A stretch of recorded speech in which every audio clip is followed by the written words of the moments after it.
Hey, it's your boy, the Casual King MMA, and with Sean Strickland, Shemaev coming up this weekend, I thought I'd like to discuss some rivalries throughout the UFC. Obvious comparison with Strickland Shemaev we have is Rocky versus Ivan Drago. You got the big American underdog against the foreign champ. Shemaev, at least to me, very unlikable. Calls himself a terrorist. Can't really be an American to be rooting for that guy. Seems absolutely unstoppable. I think that Strickland has a chance to win if he's able to weather the storm, keep the pace high, and break the explosive Chimaev fighter. And it has me thinking. There's something about rivalries. There's something about these one-on-one battles that are so popular just in humans in general throughout fiction. Luke against Vader. One of the most famous possible examples. I am your father. And it just has me thinking about, the UFC fight comparisons to these like big entertainment moguls. They're so popular for a reason. There's something really engaging about watching these battles. And I think that these people who are fans of these entertainment, they're fans of these fights, they would be a fan of the UFC as well. I mean, when you see Luke and Vader, part of it is, I know this is episode 5, so Luke doesn't win this one. Part of the idea here is the new coming in, the history behind them. Vader literally creating Luke as his son, and Luke actually saving his father. Reminds me of Adesanya against Anderson Silva. Adesanya viewed Anderson Silva as his hero. One of the reasons he got into the sport, and he gets the chance to go against his hero. Or go against the person that created him to some extent. And the fight was a technical masterclass. Not the most entertaining one, but it was very cool to watch at the time. And I keep thinking, one of the biggest ones now, Sukuna against Gojo. You have the battle of the two most powerful sorcerers, past and present, representing their schools, representing their teams.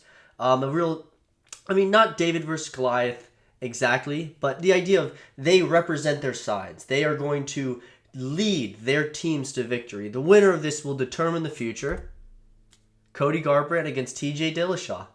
Team Alpha Male against TJ Dillashaw. TJ leaves his team, follows his coach, is champion, creates a lot of real animosity, and they have two absolute quick wars where Cody Garbrandt gets the early lead. No spoilers for Sukuna Goja for those only watching the anime, but Cody Garbrandt gets the early lead. You think he has the win, and he gets overconfident and knocked the fuck out.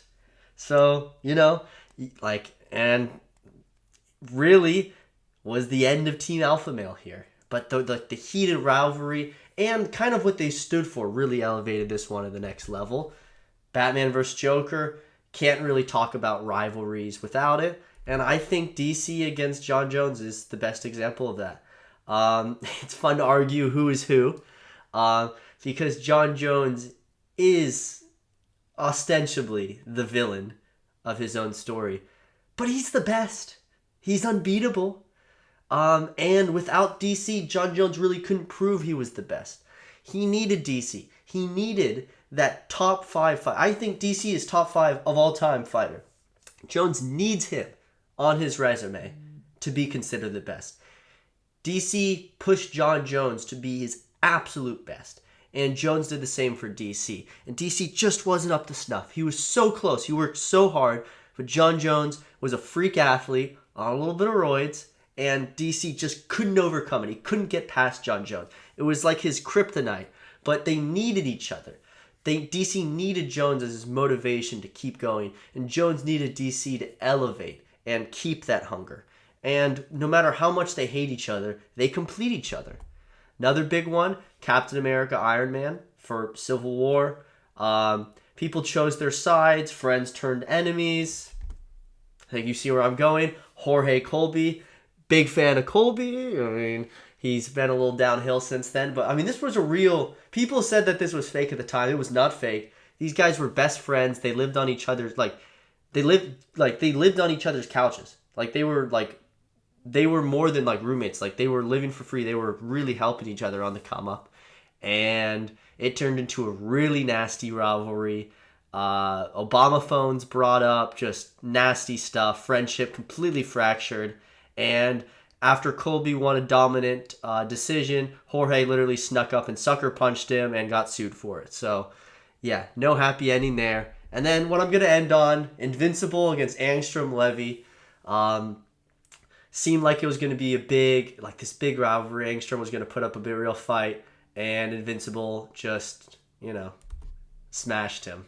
I mean, Jorge Connor, you have this massive build-up. First fight falls out because Jose's injury. Months and months and months of mental torture and anguish that Connor inflicted on Jose. And Jose got too angry, overextended, and the greatest fighter in the UFC, pound for pound at the time, got put out in less than 15 seconds. Does a rivalry need to be long? Does it need to be back and forth? Does there need to be a real hero and villain? Does the hero need to win? It depends. But no matter what rivalry you like, there's a UFC fight for you. And that is why you should tune in this Saturday. Peace.